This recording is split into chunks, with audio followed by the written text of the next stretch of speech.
This is Atomic Shinobi, and today I'm going to narrate second part of What If Naruto was saved by his Shinigami mother. If you enjoy this video, please like, share, and subscribe to this channel. Now, wasting no time, let's start the story. Tane tried to dodge the horde of hollows that were right behind her as she ran through the Manos forest.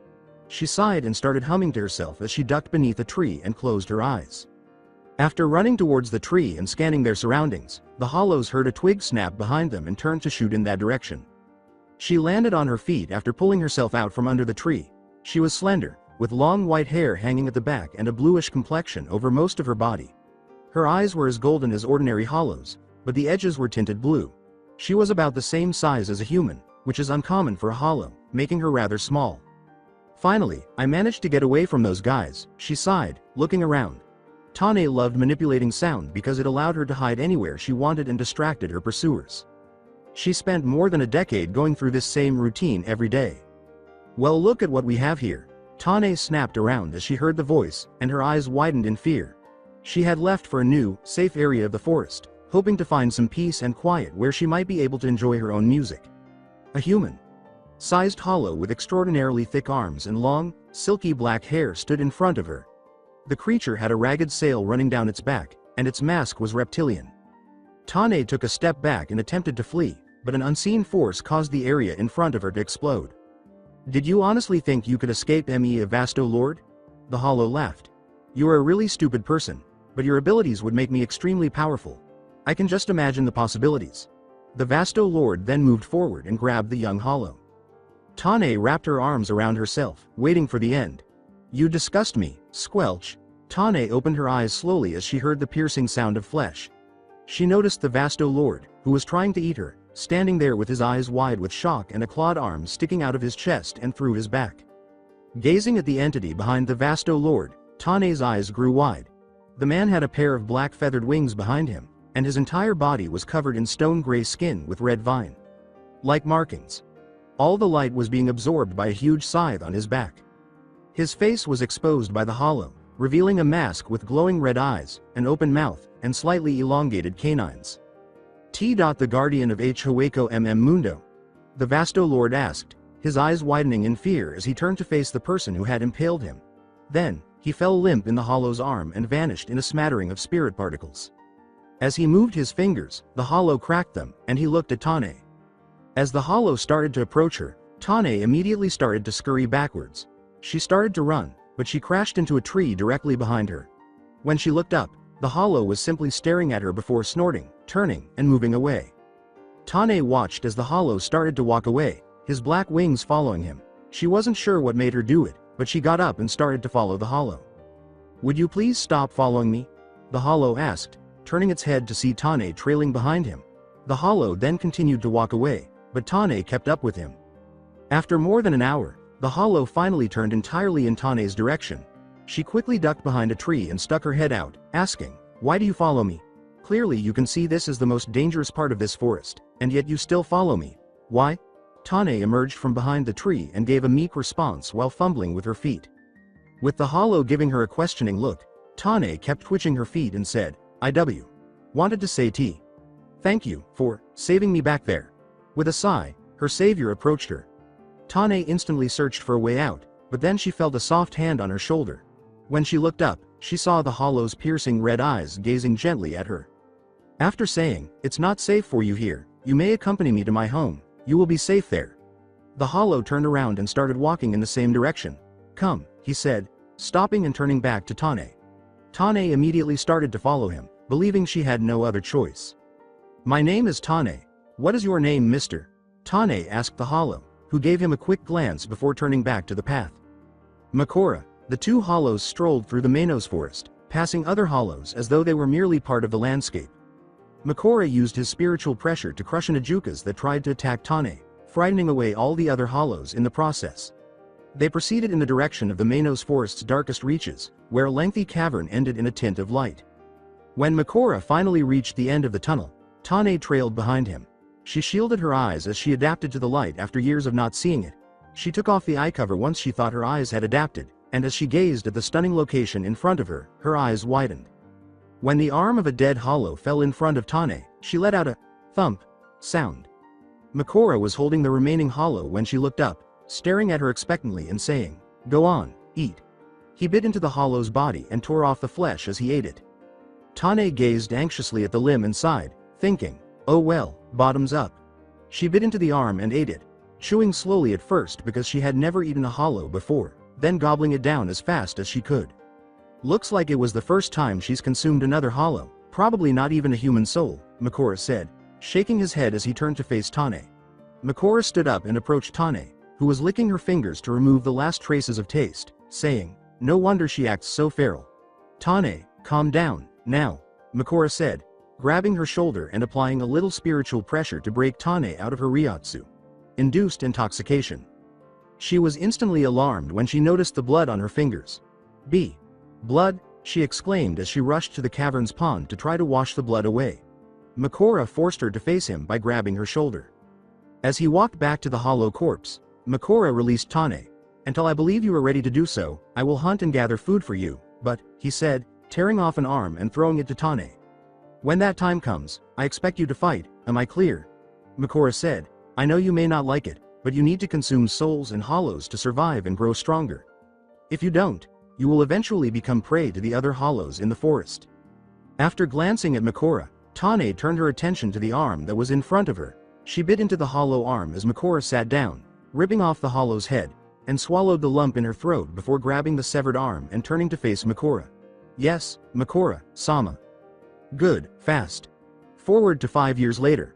Although Tane was limping from the pain she was experiencing from the training sessions, Makora was walking through the Manos forest. She had been consuming hollow after hollow for the past 10 years, along with the occasional soul if they had sufficient spiritual energy. As promised, Makora had hunted the hollows for her during her training, however, she would go one step further today. Makora pushed a tree aside and turned to face the clearing ahead of him. "Tane, come." The young hollow approached Makora and gazed at the clearing before her, her eyes widening in surprise. The field in front of her was a battlefield, with hundreds of hollows engaged in combat and blood splattering as hollow pieces were ripped to pieces. As though in a feeding frenzy, they were all tearing at one another. "Makora-sama, what are we doing here?" Tane asked, glancing at Makora, who answered in his split voice. "The next stage of your training, Tane. You must fight off the rest of the hollows in there until they finally can join together to form a Manos." Makora placed a hand on Tane's shoulder. "Once that occurs, you must achieve dominance over the others. You must not let them become the supreme mind. If you fail, then that's the end of it for you." As she gazed at the hollows, Tane shuddered and said, "But Makora-sama, I'm not ready. I can't even fend for myself without you." Makora narrowed his eyes at her, and Tane was silenced. "The next hollow conglomeration will not occur for some time. By then, you will succumb to your baser instincts. Thus you will never be able to come out on top. It's now, or never. Make your choice." After glancing at the hollows, Tane turned back to Makora. Was this her only opportunity to gain influence? To give her training efforts some value? One thing struck her as she looked down. This was her last opportunity. Using the sticks that were close by as makeshift tools and some of the fighting techniques Makora had taught her, she jumped into the battle and battled her way into the center of the group. When she finally arrived at the center, she increased her power and took down as many of the competitors as she could by slashing and biting into hollows. She finally felt herself dispersing as the hollow group crushed together, and there was a crushing aura as the hollows around her started to disperse. Makora said, "You either survive this, Tane, or not at all," as the transformation of a group of hollows into a Manos got underway. When Tane opened her eyes and looked around, she saw that there were hundreds of hollows floating around in a vast black void.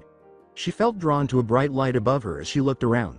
She also noticed roughly 3 other hollows moving in its direction. She acted swiftly, matching the other hollows as she flew at amazing speeds in the direction of the light. As soon as they spotted her, they started attacking. Tane skillfully avoided them, but all of a sudden the hollows charged at her and started attacking her with their bodies. The light was dimming when Tane looked up. If it went out, her life would be over. As it started to drag her down, a hollow covered in black tendrils that were wreathing sprang towards her and wrapped their tendrils around her. They laughed at her expense while Tane wriggled in the hollow's grasp. "If we are going to have our lives end here, then you will join us." Behind her, the hollows started to spread out completely, and Tane kept flailing. "No, I can't end here. I can't fail Makora-sama. I can't," she said, glancing at the light. Tane ripped herself free from the tendrils and launched herself in the direction of the light. She ripped through the light, which was just barely open. Makora observed the Gillian's complete development. The feet were more feminine, but the normal Gillian body formed first. There was also a smoother feel to the hands. There was a trail of white hair visible as the smooth mask took shape. Its golden eyes with a hint of blue around the edges were visible through the hollow. "So, how does it feel, Tane?" Makora approached the newly formed Gillian, who turned to face Makora and parted its lips. In the same tone, Tane said, "It feels good, Makora." Sama. Tane had succeeded and was now a Mainos. "Good, now," Makora said, nodding his head. "We have to start the next phase. In your development," he said, pushing his arm through the earth and extracting a hollow. Final flashback. Gazing at the conversation between Makora and Zamari, Tane let out a sigh. Although she didn't know much about Zamari, she had heard that he and Makora had been close friends for a long time, a little longer than she had known Makora. Tane turned and started to leave, heading for the hall behind her. "I must know, Makora, how long has that young hollow been at your side?" asked Zamari, turning to face Makora as she saw her walking. Makora sighed. As he turned away from Makora and started to walk away, Zamari chuckled softly and said, "She has been with me for so long I can't even remember. I remember it was about a decade after you and I first met. You do remember that day, right?" Zamari said, "How could I forget, my old friend," before disappearing with Sonito. "You're right, old friend, how could I forget?" the Vasto Lord said, turning around with a sigh.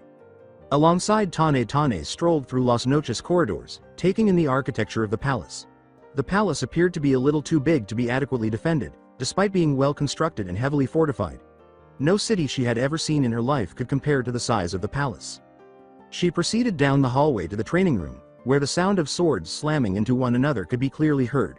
She noticed 3 hollows in the ring as she entered the room. The centaur, like a Juka's with the long, lovely green hair, was in the center. Its mask was that of a bull skull with horns curving to the front, and the upper part was obviously feminine. Ejuka's, a tall humanoid praying mantis, was the one leaping from one side of her. Each of its 6 arms held a huge sickle. Additionally, the top of its head featured a crescent moon-shaped protrusion. The hollow was becoming more humanoid, suggesting that it was in the later stages of evolution. To be honest, the last one looked a little, well, hollow. Although it appeared to be a parasite of some kind, the hollow had the spiritual pressure that is obviously present in an Ejuka's. Its upper body resembled a worm, and its lower body was primarily made up of purple tendrils that made her think of a sea anemone. Several gray tendrils with numerous drop-like objects emanating from them were growing out of his back. The strange parasite creature just laughed, but the centaur deflected the praying mantis blow and tossed him aside. As the praying mantis rose and the centaur, now known as Nalil, left the field, the parasite laughed once more and said, My Nalil, you certainly showed up, Neutra, again." The mantis, now known as Neutra, runs at her, arms ready to rip her to pieces, but Nalil kicks him in the stomach. "You bitch, I ain't done with you yet," he exclaims. As Tane starts to descend the stairs, Nalil turns to face the parasite, like hollow, and says, "Your friend needs to control his temper, Zale." Nalil stops to stare at her as she approaches him. "Why hello there, it's nice to meet you. My name is Nalil II Oderschwenk. What's your name?" Nalil says with a soft look in his eyes. Nalil gives Tane a questioning look as Tane bows and says, "My name is Tane." Tane twiddles her foot and looks down, asking, "What, no surname?" Nalil seemed sad when she said, "N.No, I forgot what it was when I became a hollow." However, as she patted Tane's head, her kind expression returned. Tane glanced back up at Nalil and said, "It's okay, it isn't really a big deal." Her eyes began to glow a little. "Nell. Sama." Tane turned to see 2 hollows running in their direction. One resembled an Easter Island mask applied to a human body, and the other resembled a hybrid of an insect and a skeleton. "Nell. Sama, we're so glad you were okay. That Ejuka's almost skewered you back there," called the 2 as they came to a halt in front of Nalil. "Isn't that right, Neutra?" Nalil asked, turning to face Neutra as he dug himself out of the wall, while giggling as she gazed at the 2 hollows. "Pesci, Dondoshaka, you know I can kick Neutra's but left, right, and sideways anytime. The guy is just too damn cocky for his own good." Nalil scoffed as he bounded out of the room as the Ejukas growled at him.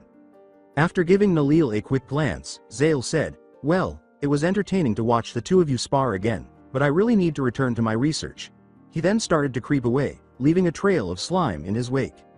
As she watched the Ejukas creep away, Nalil shuddered and said, "That guy will never cease to creep me out." The insect, Like Hollow replied, agreed, the Tiki Hollow said, pretty much, Don Cha no. Not only did that Hollow frighten her physically, but his aura also smacked of evil intent, so Tane had to agree in her mind. Goodbye, I must be going, Makora. Sama will be worried if I do not return home on time. Tane bowed as she turned to face Nalil, oblivious to the three hollows in the room and their wide eyes. Pesci turned to Nalil and said, not that serving under you isn't great. Nell waved it away and turned to face Tane's retreating form.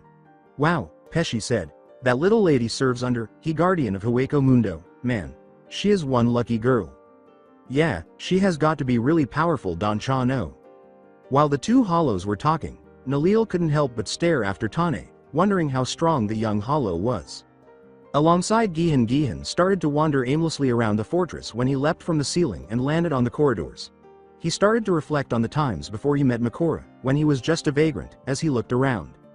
Gihan stopped and turned around, realizing that the voices were coming from a different hallway. Come one. Fight me Ulquiorra. Approaching the hall, he peered inside and was astounded by what he saw. There were two hollows in the hallway, and they were both showing signs of intense spiritual pressure. One was an Ajukas that resembled a panther and had light blue eyes with green underlining. The other was an Ajukas who was nearing the end of his transition to a Vasto Lord. He appeared to be at the pinnacle of that stage. A few more hollows, and he might start to descend into the lower levels of Vasto Lord status. His arms and legs were covered in black fur, his face was stoic, and he stood erect with long, pointed tails and large, bat-like wings. Ulquiorra started to leave when the panther, like Ajukas, suddenly attacked him. Vasto Lord, who was not among the Ajukas, looked at the Ajukas and said, Grimjow, for the last time, I have no intention of fighting you today, perhaps another time. Gihan let out a sigh as he recalled how frequently other hollows had challenged him due to his status as a Vasto Lord. Rewind in an attempt to blend in as much as possible, Gihan was strolling through the Manos forest. He eventually succeeded in becoming a Vasto Lord after consuming hollows for many centuries.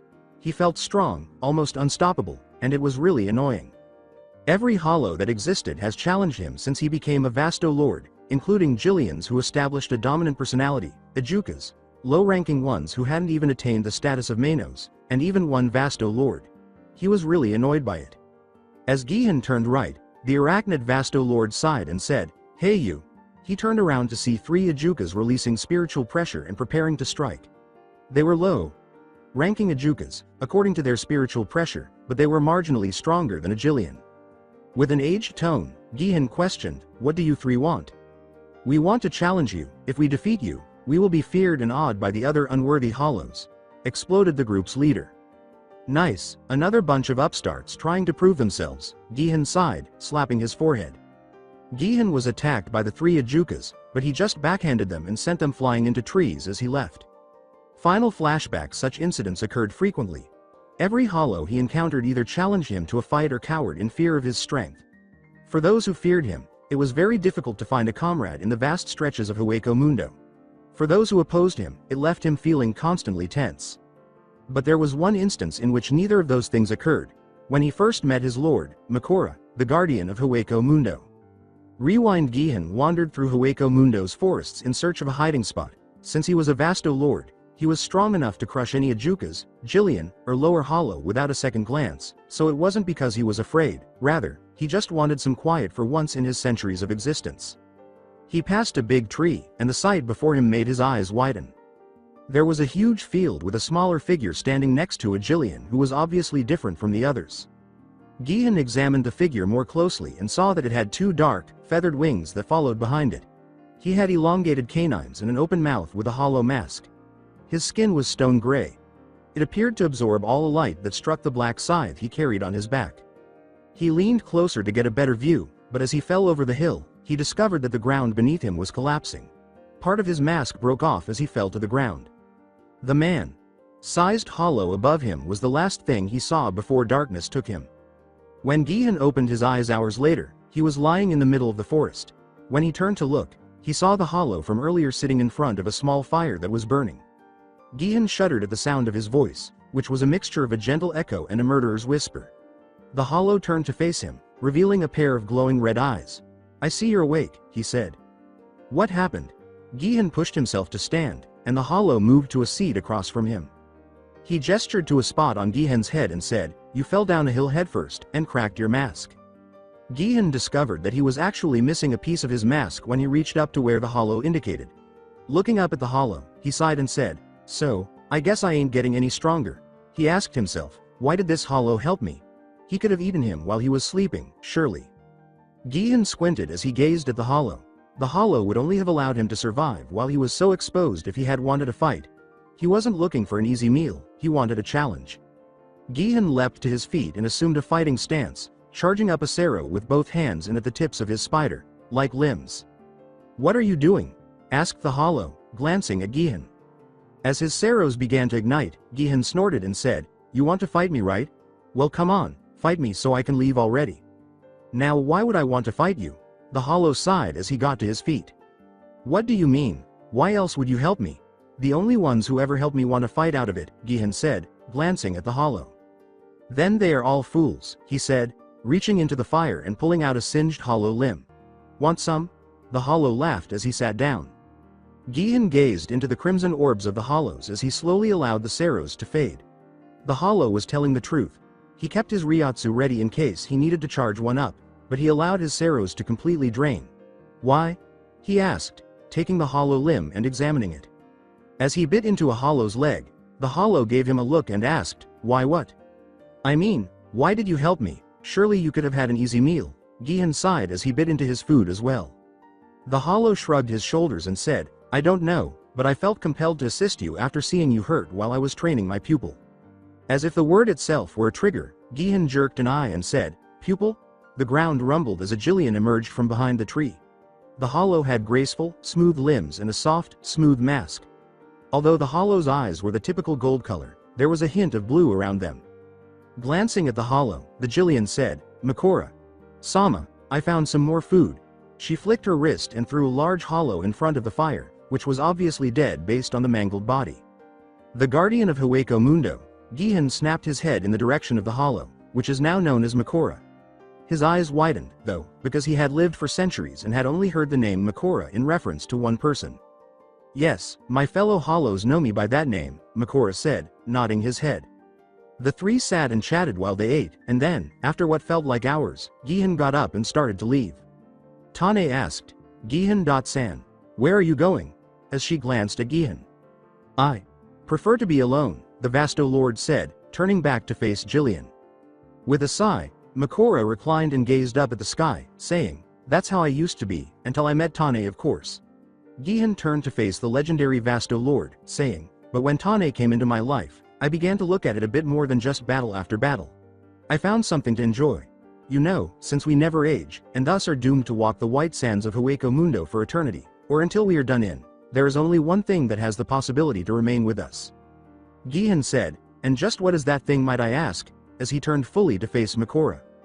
Makora said, "Companionship," as she turned back to the sky. Companionship, Gillian thought as he looked down. He then turned to face Tane and Makora and noticed their happiness. "Perhaps. You are right," he said. Final flashback: Gillian ultimately made the decision to follow Makora and grew close to him. He even got to witness Tane's transformation into an Ajukas. He sighed as he gazed up at Las Noches' ceiling. It appeared that Aizen was renovating the space. As he kept walking, he sighed and said, "I wonder how the others are doing." Sobu in search of a suitable opponent, the crocodile Ajukas ran through Las Noches' hallways. "It's been a while, Sobu." He was about to turn a corner when he said, well. Sobu turned to see a big hollow that resembled a hamster with bird-like feet and what appeared to be a large tentacle emerging from his forehead. As Grand Fisher started to laugh, Sobu stalked up to the hollow and said, "I see that you are still a low-ranking hollow. Then again, you spent more time killing women than you did getting stronger." The crocodile Ajukas growled at the hollow. "Long time no see, Grand Fisher.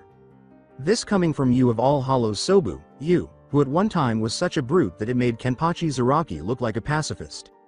Sobu abruptly stopped, those words replaying in his mind. "You, who once was so ruthless that it made Kenpachi Zaraki appear to be a pacifist." Agh. Before Fisher could react, Sobu swung his tail, causing the hollow to collide with a nearby wall. "How dare you compare me to that scum? That bastard kills for the fun of it. I only killed to survive." Sobu smashed Grand Fisher into the wall a second time, making his point, then turned and left. he pinned him to the wall as he attempted to get up. Sobu reflected on his previous self as he strolled through the Las Noches castle. In the past, centuries ago, he was one of the most vicious and bloodthirsty hollows this side of Las Noches, and he couldn't help but agree. If he hadn't met Makora, he most likely would have remained that way. When Naruto noticed a bright light, his eyes flitted open and he quickly covered them. What happened? He asked. I had the strangest dream. I thought my arm had, he said, forcing himself to sit. Naruto glanced at his right arm and noticed that it was exactly the same as before. He swallowed when he noticed a mirror by the bedside and quickly grabbed it. He then slowly examined himself and discovered that his head had the same curved spike protrusions. He threw down the mirror and burst into tears, saying, It wasn't a dream? More as a declaration than a query. When he saw his limbs, he started crying and said, I'm a monster. In the meantime, I am sorry Taicho, but until we understand what has fully happened to Naruto-kun, we will not be able to allow you contact with him, Miyuri Kuretsuchi said, peering through the glass as Soifun attempted to exit the door but was stopped by Nemu. Let me go, I need to see my son, Soifun said, attempting to get past Nemu but failing because the artificial Shinigami was stronger than she had anticipated. Miyuri breathed a sigh of relief as he turned. Soifun, your son displays hollow. Like abilities, add that with the fact he is a Jinchuriki, has Shinigami blood in his veins, and if what you told me about his father is correct, massive chakra stores. We need to keep him under surveillance for now, and in a controlled environment, otherwise there is a high possibility that the variables could be altered. Fuck you, fuck your experiments, and fuck your stupid artificial Shinigami. Soifun screamed, struggling in Nemu's grasp. She attempted to kick Nemu, but she winced, saying, Ow, that hurt. As he heard whimpering coming from the other side of the glass, Miyuri sighed and said, Honestly Soifun, you must learn patience, we have no idea what could possibly occur with. Miyuri stopped. As he heard Naruto speak, he turned up the volume on the speaker. Naruto curled up and sobbed, I'm a monster, the villagers were right, I really am a demon. Chan will leave me, why must I lose everything I gain? Why am I unable to be joyful? Naruto started punching the bed he was on while screaming. Let me go. Soifun wriggled in Nemu's hold even more. She gave Nemu the strongest kick she could manage, which caused the artificial Shinigami to release Soifun. Taking advantage of this, Soifun ripped herself free from Nemu's hold and fled out the door. Wait, it's so smooth, Miyuri swore as he trailed behind Soifun. Stay way F. From Mika.ch. Chan. He whimpered as he curled away even further, I'm a monster. He gripped his hair as he curled into himself. I'm a monster. Soifun kicked open the doors to the room where Naruto was, shocking the blonde. Sochi, please. Soifun opened her arms as she started to cry a little. Please, don't do this Sochi. Come to Chan. Naruto flinched as he heard her kind voice, but Soifun tried to gently pull him into an embrace, but he winced away and crawled further back. Soifun was staring at him with teary eyes and her arms spread wide, seemingly anticipating an embrace, when Naruto looked up. When he looked into her eyes, he saw nothing but love. After swallowing the lump in his throat, he gradually approached Soifun, who then approached Naruto until they were close enough for Naruto to put his head in her lap and she put her arms around him. But, Naruto whimpered, gesturing to his right arm. Soifun put a single finger to his lips and grinned. She kissed the top of his head and tightened her embrace, saying, No sweetie, you are not a monster. You are my precious baby, and nothing will ever change that. With tears in his eyes, Naruto smashed his face into his mother's form and sobbed while Soifun consoled him. Miyuri had nearly reached the door when a wooden cane blocked his way. He glared at the owner of the cane and growled, Kazuki, you bastard, what are you doing? Miyuri thought Kazuki would crack jokes, but instead he gave her an incredibly stern look that said, Keep your mouth shut. The cane was taken away. Tests can wait, right now that boy needs his mother more than anything, if the tapes I saw are anything to go by. Even though Miyuri is a sadistic bastard, what Konoha did to Naruto was low by his standards. Miyuri had started recording Naruto's memories because he wanted to know the face of everyone who had ever hurt the child. The Taicho in Squad 12 murmured, Alright, but we need to know how this transformation affected him, we haven't the slightest idea what has occurred with his body. As he removed his cap and produced a balloon, Kazuki smiled and said, Why do you think I carry this? Miyuri sighed at Kazuki. The former captain had a terrible habit of turning a significant percentage of his inventions into crazy things. A hell butterfly landed on Miyuri's shoulder, causing him to twitch. Captain Genryusai Shigekuni Yamamoto's voice then blared off, Attention, all captains must report for a captain's meeting right away, no exceptions. As he turned to face Mayuri, Kazuki sighed and said, I will get Soifun, you head on over. As if I need you of all people telling me that. Mayuri snorted and turned away, leaving his lieutenant in close pursuit. Hey, Soifun, Kazuki approached her, knelt down gently, and said, the Sotecho has ordered a captain's meeting, no exceptions. When she looked up, Kazuki was standing directly behind her. As she rose to her feet, the Shinigami growled, that man has the worst possible timing. Kazuki trailed closely behind her as she left the room, holding Naruto very close to her chest. After 10 minutes, Captain's Hall while their lieutenants waited outside, the other captains had arrived. Soifun was standing in front of the Captain's Hall holding Naruto, and even though Orihime, Kushina, and the other Ryoka were still in surgery, she was hesitant to part from her son. In fact, she would be hesitant to part from him even if they were present. Ka-chan, Naruto said, observing his mother's distressed expression, I'll be fine Ka-chan, after all, you know how long I have been alone. I know sweetie, it's just, Soifun winced as she tightened her embrace. Naruto got up and kissed his mother on the cheek while embracing her. I'll be fine Ka-chan, I promise, all right, Sochi, be good, Soifun said with a smile as she kissed Naruto on the head. Jinta, Ururu, and Tessai watched the exchange from the opposite side of the room. He looked at the blonde and laughed, saying, man, what a mama's boy. Tessai turned to face Jinta and opened his mouth to reprimand him, but before he could do so, Jinta crashed into the wall, leaving him with a bruise the size of a fist. When Tessai turned to see who had struck him, she discovered Ururu with her arm extended in a fist, which was exactly where Jinta's face was. Lowering her fist, Ururu said, Anyo, Jinta, be nice to him. Soifun laughed at the conversation as she put Naruto down and entered the captain's hall, where Yamamoto occupied the main seat and all the captains stood in their proper places. I'm glad you're here, Soifun, he said, looking up at him, because we have a lot to talk about. Knowing that things were going to get ugly, Soifun squinted at the Sotecho. Alongside Naruto after watching the doors close, Naruto turned to face the lieutenants and saw that 3 of them were very distressed. A blonde man with a hairstyle resembling one of the minor clans, a man with spiky purple hair and the number 69 on his face, and a girl with a bun who was crying off to the side were the final 3. The 2 boys were holding themselves together, but the girl was in a very bad mood. Naruto approached her and said, Anyo. She looked up, her eyes still wet, and he asked, why are you crying? It's a long story, Momo sniffed as she turned away, but she was perplexed when Naruto sat beside her and leaned into her shoulder. I like long stories, Naruto said with a soft smile as he moved closer to her. The innocent, compassionate expression on Naruto's face made Momo's heart practically melt. She wanted to scream, kawaii, wrap him in her arms, and hold him to her chest. As she moved closer to Naruto, Momo sighed and said, well, let me introduce myself. My name is Momo Hinamori. Momo blushed slightly from the compliment, but Naruto smiled and said, my name is Naruto Fan Uzumaki. Momo nodded her head and inhaled deeply before saying, well, I used to live in the Rukon district as a child. I wanted to do so much more with my life, but I was always watching out for others. As she leaned back, she sighed, I chose to become a Shinigami.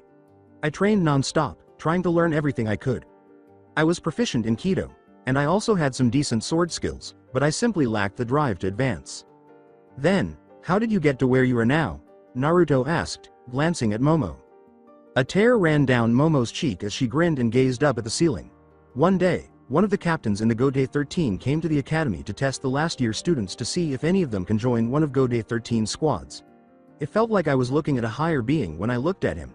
It was an exciting experience. She turned to Naruto and said, the captain was Sosuke Aizen, the one who betrayed us. I wanted to become that great, to achieve what he had done. Naruto leaned closer and said, you thought he was great? Sometimes I wonder if I deified him. I was obsessed with pleasing him, doing anything I could to make him acknowledge me, and now, Momo nodded and laughed lightly. He betrayed us, I don't know what to do, she said, sobbing as she curled back into a ball. To me, he was everything. Momo was still crying. He's a jerk. Anyone who would do something like that and betray somebody who valued them so highly is an asshole, Momo said, her eyes widening as she turned to face Naruto, who was staring at her sternly.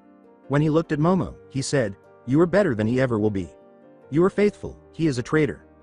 Momo looked at Naruto and saw the fierce look in his eyes. Naruto was only a few years old, and his eyes should have been like that. eyes that belonged in the sockets of a warrior who had been through a lot of battle, not a 6-year-old. Momo-chan, if you ever need someone to talk to, my ears are open, Naruto said as he gave her a hug. Momo couldn't resist grinning. Despite his ferocious gaze, he had a tender heart. The blonde-haired lieutenant turned to Shuhei, who was watching the exchange with Izuru, and said, "That kid is something else, Shuhei?" According to the purple-haired lieutenant, that he is Izuru, that he is. What? A loud yell came from behind the captain's chambers, and the lieutenants turned to face it.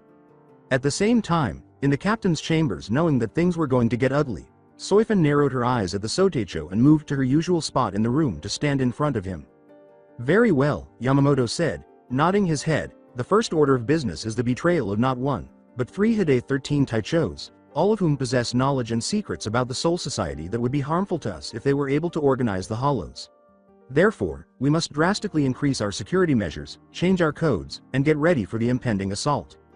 Mayuri came forward. "I can guarantee that the codes and security access programs will be altered by the end of the day. I will have my division working on it immediately." Yamamoto, Sotecho.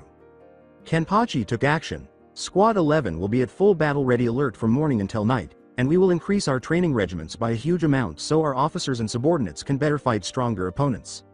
Soifan came forward. "Squad 2 will increase patrols around key points and other possible entrances to the Soul Society and the Seirei. All major decisions fall under my purview now that the Central 46 has been removed," Yamamoto said with a nod. "All decisions will be made by myself until we can reapply the Central 46, he said, glaring at Soifan. "Why is he looking at me like that?" Soifan asked, her eyes narrowing. The captains all turned to watch Yamamoto as he said, "The next order of business is to what we do with Naruto." They all wondered what Yamamoto was thinking. Byakuya spoke up. "Sotecho, for what reason do we need to concern ourselves with young Naruto? He is but a child, and falls under his parents' jurisdiction." Soifan. Yamamoto jerked his head in Byakuya's direction and said, "That would be the case under normal circumstances, but due to events that have unfolded, I have made the decision that Naruto Fan Uzumaki must be terminated." "What?" Soifan, who deviated from her usual position and pulled out her Zanpakuto 2 and aimed it at Yamamoto, filled the room with spiritual pressure and murderous intent. "What could you possibly have to terminate an innocent child?" Yamamoto turned his attention to Soifan. "Naruto Fan Uzumaki has developed a structure similar to a Hollow's. Couple that with the demon sealed inside of him, he is nothing more than a danger to the Soul Society. Along with that, while he is still only half Shinigami, he is still a Shinigami by blood. Thus he has broken one of the laws of the Soul Society prohibiting a Shinigami to obtain Hollow-like powers. Naruto had no choice in his hollowification," said Unohana, frowning as she moved forward. "He didn't request it. Be that as it may. He is an abomination that must be removed from existence, and the Senkaimon to the elemental nations destroyed once and for all," Yamamoto said sternly as he stood up. When Soifan turned to face Yamamoto, she saw Kenpachi break rank and walk next to her. "If that's the case," he said, drawing his sword and pointing it at the Sotecho, "then I guess I will just have to kill you. No way in hell am I going to let you kill that kid." As Mayuri took the stage, Unohana moved forward and said, "I may not like to fight, but I think this time I will make an exception." She reached for her Zanpakuto 2. He grabbed his Zanpakuto 2 and reached up to his ear, saying, "I may be twisted, but I would never even think of killing a child." Sajin, Byakuya, Toshiro, and Jashiro moved forward, holding their Zanpakuto 2 menacingly. "You all would deny the justice of the world?" Yamamoto frowned. "What is the justice in killing a child for something he never had any choice in?" Sajin growled, glaring at Yamamoto. "What is the justice in separating a mother from her child?" Jashiro glared at Yamamoto while coughing. "Especially when that child has been forced to endure hell that would give the most bloodthirsty murderers nightmares," Toshiro said, removing Hiranmaru and holding it in front of him. Genri Usai struck the ground with his staff, causing it to move into his Zanpakuto 2. "Very well," he said, grasping the hilt of his Zanpakuto 2, "if I must discipline you to make my point, then I shall." Everyone turned to Shunsui, who was stroking his chin and saying, "Now wait a minute." Shunsui looked up at Yamamoto and said, "I just remembered something, a law that you taught me and Jashiro when we were your students. The law you told us about was the captain's law. If a majority of the Gotei 13 disapprove of the actions of the Sotecho, or wish for his decisions to be null." The captain turned to face the other captains and said, "And by the looks of it, we have that majority, but just to be politically correct, all against the Sotecho's decision raise your hands." At that moment, all of the captains, with the exception of Yamamoto, raised their hands, asking, "What are all those for?" The only person to raise his hand was Yamamoto. Jashiro grinned. Well, I guess that makes this decision unanimous. Naruto will remain alive, and will not be terminated. Very well, dismissed. Yamamoto sighed as he closed his Zanpakuto 2. Turning away, the elderly captain made his way to his quarters. As Soifun and the others emerged from the captain's chamber, they were greeted by a charming scene. Momo was giggling as Naruto kicked in his sleep and purred like a little fox kid while he was lying on her lap and she was stroking his hair. Before putting it away, Soifun quickly pulled out a camera and took a picture of it.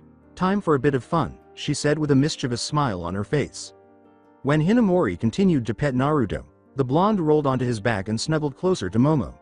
She then proceeded to scratch him on his belly, totally forgetting that he was not a kitten to be petted. Momo giggled as she continued to stroke Naruto's hair, saying, "He is so kawaii. I just want to take him away and cuddle him like a teddy bear." When Momo stopped petting Naruto, the young blonde began to whine in his sleep, "Oh Hinamori Fukutaicho." She slowly looked up to see Soifun staring at her, asking, "What exactly do you think you are doing to my son?" When Soifun pointed to the hand she used to scratch Naruto, Momo appeared perplexed. "You wouldn't be trying to molest him, would you?" When Momo saw that her hand was a bit too near his waist, he exclaimed, "Eep." She swiftly withdrew her hand from him and began, "Gomen, Gomen, Gomen." She continued to bow and apologize repeatedly until Soifun burst out laughing. Oh my goodness, that was simply too wealthy. When Momo looked up, she saw Soifun and the other lieutenants and captains clutching her sides. As he attempted to speak, Toshiro snorted with laughter and said, "Oh my god, I had no idea Momo-chan enjoyed such things." Momo turned red in the face and began yelling like a child, "Shiro-chan, you are so cruel. It was an accident." She got a funny pout on her face and started to cry anime ears, which made everyone laugh even harder. "Ah, don't worry about it. Maybe in a couple years when my son is older you two can date." Soifun laughed and patted Momo on the head. "But, no intimacy until marriage." Soifun snapped her eyes open, revealing a sickeningly sweet smile. As Momo turned her back on Soifun, she only blushed more. "Oh boy.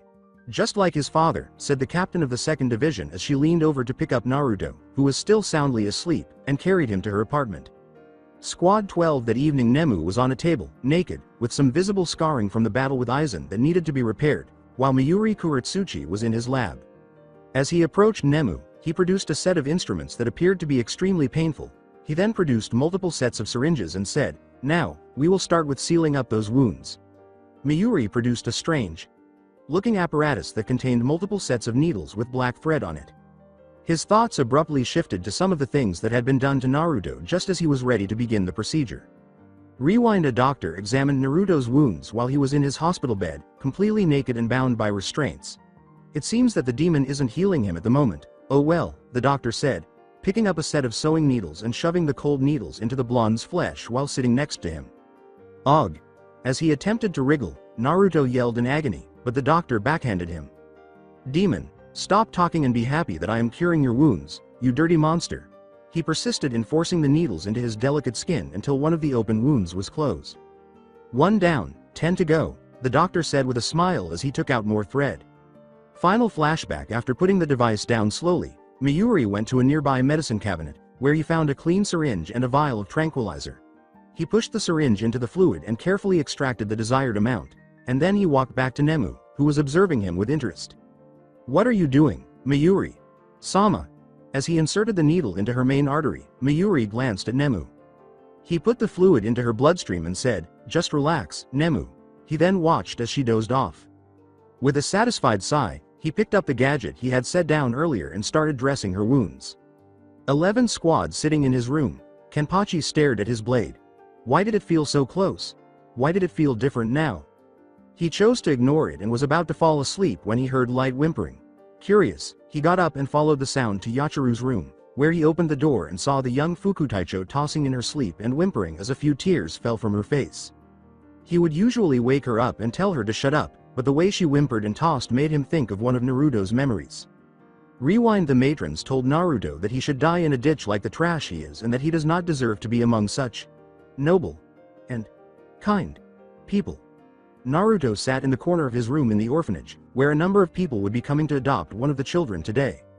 A pink-haired woman with a small chest and the most beautiful, kind aura entered with a small tray of food as Naruto sat in the corner. She snuck in and put the food in front of Naruto before hurriedly leaving the room, giving him a pitying look. Even though the pink-haired woman didn't always assist him, she did what she could for him, and to him, that was more than enough. Naruto grinned as he picked up the plate of food. Final flashback. After considering Naruto's life and how infrequently he received kindness, Kenpachi looked down and realized how much Yachiru meant to him. Kenpachi opened the door slowly, walked inside, and sat with Yachiru on the edge of the bed before gently picking her up with his big arms and leaving the room to go to his own. After placing her on his bed and covering her, he said, "Good night, Yachiru," and gave her a gentle pat on the head, which seemed to help her relax even more. After grabbing an extra blanket, Kenpachi sat down in a nearby chair and observed Yachiru sleeping. Division 10 Matsumoto, who had been unable to sleep at all due to nightmares about what she had witnessed with Naruto's life, sat in the 10th Division office, completing paperwork. A vial of red ink used for marking out errors was knocked over as she reached for the next document. She attempted to pick it up but stopped when she noticed the ink moving across the floor like blood. She started to hyperventilate, rushed to a trash can, emptied her stomach, and rushed back to the desk, opening a hidden compartment and taking out a bottle of sake. She was about to drink it after unscrewing the top when she suddenly remembered one of Naruto's attacks. Rewind. A crowd of inebriated civilians and a few inebriated shinobi followed Naruto, who was only 4 years old and running for his life on October 10th, his birthday. A big man with a bottle of sake in his mouth was waiting for him when he turned down an alley, and he fell backwards, spilling the sake all over himself. He grabbed for Naruto as soon as he saw him, saying, "Hey Yush Demoon, Gret Brack, burp, hair." When the mob cornered Naruto and pushed him back into the alley, the big man grabbed him and slammed him against the wall just as he was about to flee. A half-buzzed shinobi said, "Get the demon," while the rest of the mob stabbed Naruto in the back, face, stomach, and anywhere else they could get a hit in. He broke his sake bottle and stabbed Naruto in the chest. By the time it was all over, Naruto's body was covered in puncture wounds. His face was so mutilated that the flesh might as well have been held together by a thread, and the remainder of his body appeared to have been run through a meat grinder. The last person in the group pulled out a match and poured a bottle of sake over him, saying, "Goodbye, demon brat." He let the blonde catch fire after dropping the match. The mob merely laughed as one of the men grabbed the singed blonde and tossed him into a small trash can. Then he threw all the broken bottles in with him. Naruto screamed in pain as he rolled on the ground, trying to put out the fire, even though only a portion of him was burning. Final flashback. Sobbing and trembling at the memory, Rangaku fell backwards after dropping the bottle. A few minutes after Toshiro entered the office, the door was slammed open. "Rangaku, I heard a crash. Is something wrong?" he asked, pausing when he noticed Rangaku trembling in a corner. "Rangaku, are you all right?" He knelt down and ran to her, but she didn't answer. "Here, drink this," he said, taking out a bottle of sake that he kept in his pocket for special occasions, expecting her to grab it and down it quickly. Rangaku, however, screamed when she saw the bottle. "Get that away from me," and slammed it out of his grasp, breaking it as it hit the desk. "I can't, Naruto. Sake, pain?" She sobbed even more as she clutched Toshiro. Toshiro made an effort to soothe Rangaku, but she persisted in blurting out illogical statements. "They hurt him, drunk. I don't want to hurt anyone. No, no, no." Rangaku continued to cry as she started to rock in Toshio's arms. "It's all right, Rangaku. Just calm down. Breath in, breath out." The young captain held her tightly and stroked her back. Rangaku gradually relaxed until she eventually dozed off into Shiro's arms. For the remainder of the night, the two remained in that position. The following day, Naruto stretched out on his mother's bed and opened his eyes blearily. Because she didn't want him to be far from him, she had taken him to bed. Naruto noticed how soundly his mother slept when he glanced at her sleeping form. He slipped out of bed, replacing his body with a pillow, so as not to wake her. When he left the room after completing that task, he noticed something intriguing. Orihime was snuggled up beside Ichigo, sleeping on his chest. It was a wonder anyone was able to sleep, as Chad was snoring so loudly while lying on the floor. With a sewing needle in hand, Uryu was lying down and stitching what looked like clothing. It seemed like he made very feminine clothing. And Kushina was mumbling in her sleep about idiotic Yua shitheads and stupid morons, while she lay on the sofa and caressed her katana. He moved slowly past them and toward the living room window. He sighed with satisfaction as he stretched out and propped a pillow and stared out at the Soul Society, which was beautifully visible from outside. They all sat down to a delicious breakfast after the others had woken up. Soifun fed Naruto some cereal while he sat on her lap. At first, He was a little hesitant to eat it because it reminded him of the food the other matron gave him, which usually caused him to cough up blood.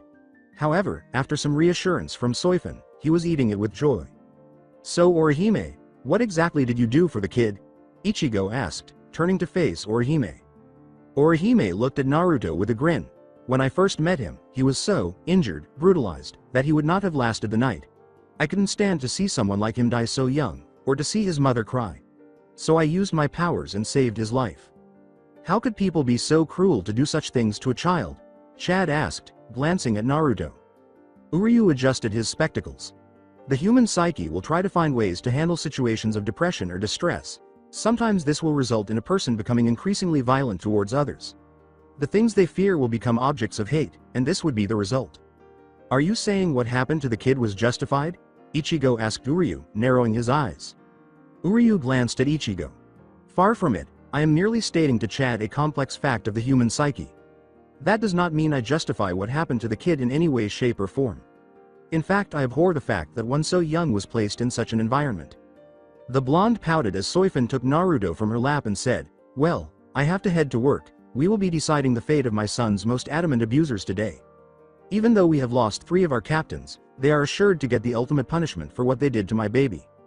Orihime wanted to glomp him and yell, "Kawaii," but she barely suppressed her urge when she saw the pout. "Chan, what am I going to do today?" Naruto asked, glancing up at Soifun. Soifun grinned as she knelt in on his shoulders. "Well sweetie, for the moment I am going to leave you with these nice ryoka. I have to go do some things for a few hours. I want you to stay with them at all times. I don't want you getting lost in Rukongai. Believe it or not, this isn't the best place to live. I choose to live here because I didn't want to live back in the clan home. But once they hear that I have an heir, they are likely going to arrange a meeting soon. Besides that fact, later on today we have to go to Mayuri Baka's lab to see exactly what has changed in your body. That way we know how to handle it in the future." When Kushina appeared behind her and yelled, "How are you doing, my Gamai?" Soifun grabbed her ears and exclaimed, "Oh Soifun?" As she got to her feet, Soifun complained, "Kushina, we aren't Gamais." She grumbled, "But I saw Minato was my little Oto-Oto, and since you are his wife, you are my baby Gamai." "Baby, I am 153 years older than you for Kami's sake." Soifun arched his brow. With the expression of a sibling reprimanding their younger sibling, Kushina said to Soifun, "Now Soifun, what did I tell you? Age doesn't matter to me." As Naruto laughed, Soifun raised her arms in the air and said, "Kushina, Daibo is funny Chan." The adorable expression on Naruto's face made Soifun laugh. "That she is, sweetie, that she is." Soifun picked him up and kissed him quickly on the cheek. "Be good for your Daibo and the nice ryoka. I will be back in about 6 hours tops," she said, setting Naruto down and waving as she waved while using Shunpo to get to her destination. The ryoka just stood there while Naruto turned to face them and gazed at them, as though he was observing every one of their features. Orihime pointed to herself and said, "My name is Orihime Inoue." She giggled nervously and said, "Well, how about we properly introduce ourselves? I'll go first." With a smile, Ichigo said, "The names are Ichigo Kurosaki." "Yasutora Sato," said Chad, stepping forward and bending to Naruto's height. After adjusting his glasses, Uryu said, "Uryu Ishida." "The name is Kushina Uzumaki, your Daibo," Naruto said, glancing at Kushina, who grinned and gave a mock salute. With a thoughtful expression on his face, Naruto looked down and grinned while pointing to himself and saying, "My name is Naruto Fan Uzumaki, at least, that's what my Chan says." "Hey, since I have Uzumaki in my name, does that mean my 2-san was your Otuto?" he asked Kushina as he turned to face him. Kushina laughed. "Well, not exactly, but I thought of him as a little brother. Your dad's name was Minato Namikaze, he was the leader of my village." "My 2-san was Hokage," everyone asked, their eyes widening as they gazed at Kushina. Ichigo asked, what's a Hokage?" with a quirked eye. Kushina glanced at Ichigo. "I'll explain it later, but yes Naruto, your 2-san was Hokage. In fact, he was probably the strongest Hokage to ever live." After a minute of silence, Naruto exclaimed, "Cool, my daddy was a badass." When they heard Naruto speak the language, everyone's eyes widened. "Soifun, it looks like we have some things to work on," Kushina said with a sigh as she palmed her face. Ichigo was coughing. How about we all go out for some fresh air? I'm sure Naruto would like to know more about the Soul Society, no?" "Why not?" We could all use some fresh air, Uryu said, shrugging his shoulders as if he had thought. With a smile, Kushina said, all right, let's go, and took Naruto in her arms as they made their way to the doors. After 2 hours, Soifin the Gode 13, or, at any rate, what remained of them, left the courtroom. With the exception of the jerks from the first division, the decision had been unanimous. As punishment for their crimes, Fugaku, Homura, Kaharu, and Danzo were sent to the lowest reaches of hell to suffer. Soifin. Taicho, she sighed as she turned to leave, but as she turned around, Kazuki approached her and said, I think you might want to see what Mayuri and I managed to gather from the limited data he retrieved from scanning Naruto. I have to go check up on my son, Urahara, Soifin said, turning to face Kazuki. Touching her shoulder, Kazuki said, your son will be fine. I am sure the Ryoka he is with are keeping him safe. This is incredibly important. Soifin wanted to protest, but then she thought about her son's illness. With the demonic Yuki inside his body and the fact that he had partially hollowified, it was impossible to predict what would happen to him. All right, but as soon as we are finished I am going to check up on my son, understand? She said, grabbing her Zanpakuto 2 for reference, after giving in and looking up at Kazuki. With a nod, Kazuki said, of course, come, and he and Soifin walked toward Mayuri's lab. Alongside Naruto, the Rukon district was traversed by Naruto, Kushina, Ichigo, Orihime, Shad, and Uryu. Naruto was admiring the view when he saw a young woman sobbing close to the wall. He escaped Kushina's hold and sprinted toward the woman. When Kushina saw where Naruto was heading, he reached out to take his hand. Anyo, what's wrong? Naruto asked, pausing in front of the woman. I circa can't f.fi. Find my son. Have been looking for H. Him for M. Months, the woman said, looking up. What does he look like? Naruto asked, looking down. He has B. Brown hair and hazel eyes, she said, wiping her eyes. Putting out his hand, Naruto grinned and said, my name is Naruto Fan Uzumaki. I already promised to help someone find his mother, but I promise I will also help you find your son. With a soft smile, the woman took his hand and said, Nana Shibata. When Naruto heard her last name, Shibata, did you say Shibata? His eyes widened. Yes, Nana said, nodding, my name is Nana Shibata. Nana's eyes widened as she quickly nodded her head in response to Naruto's question, by any chance is your son's name Yuichi? Awesome. Your son is up there, he pointed to the Seirei.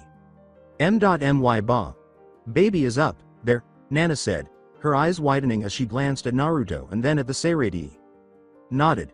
Yep, he got injured and a nice lady took care of him. He is currently sleeping in a hospital room. As Nana stood up and started to run in the direction of the Seirei, Kushina stepped in front of her and said, calm down. Your son will be fine. Naruto's mother is a Taicho of the Gode 13. When she returns from her meeting, she can take you to see your son. Okay? All right, Nana said, nodding her head slowly.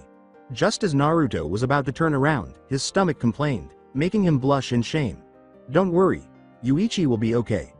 Just you wait, you two will be together in no time, he said happily. Orihime laughed, looks like somebody's hungry, I know, let's go grab some groceries and we can enjoy some tasty treats. Orihime's cheerful demeanor made Naruto laugh, saying, Orihime Nisan is silly. Orihime asked, what did you call me, as her eyes grew wide? Nisan. Naruto looked up at Orihime and immediately stopped laughing. If you don't want me to call you that then, Orihime leaned down and gave Naruto a hug. I always wanted an Otuto, she said with a smile at Naruto. Does that mean I can call you Nisan? Asked Naruto, who appeared to get excited. Of course you can, silly. Now come on, let's go shopping, Orihime said with a smile as she prodded him in the nose. The group followed closely behind her as she ran to a nearby grocery store. When Soifin entered Mayuri's lab, he saw the estranged Taicho seated at his strange computer, which was fashioned like an organ and played like one in a church. A full-scale diagram of what looked like a humanoid figure was displayed on the screen. As they approached Mayuri, Kazuki and Soifin said, Hey Mayuri, how have those diagrams been going? Never before have I seen a specimen so unique. Naruto truly is a one-of-a-kind creature. His body is a mixture of 4 different energies, and along with that, said the 12th Division's Taicho, who whirled around in his seat with a broad smile. The diagrams, Mayuri. What of the diagrams? Kazuki said, slamming his cane into the ground. Fine, here it is. Mayuri complained as he turned around again. As you can see, this is what the surface area of Naruto's body looks like. His right arm and part of his side have hollowified. Along with that, it appears as though his left side has taken up traits of the first level of a Jinchuriki's release of their sealed demon's power. He typed in a number of codes, and the screen changed to display a Ryotsu diagram. The hollow's Ryotsu was present throughout Naruto's right arm and the hollowified portion of his head. In contrast, there was a red energy flowing through the non-hollowified portions. Although it was obviously not a hollow's, it behaved similarly as it moved through Naruto's body. Additionally, Shinigami Ryotsu were battling the unidentified red energy and the hollow energy.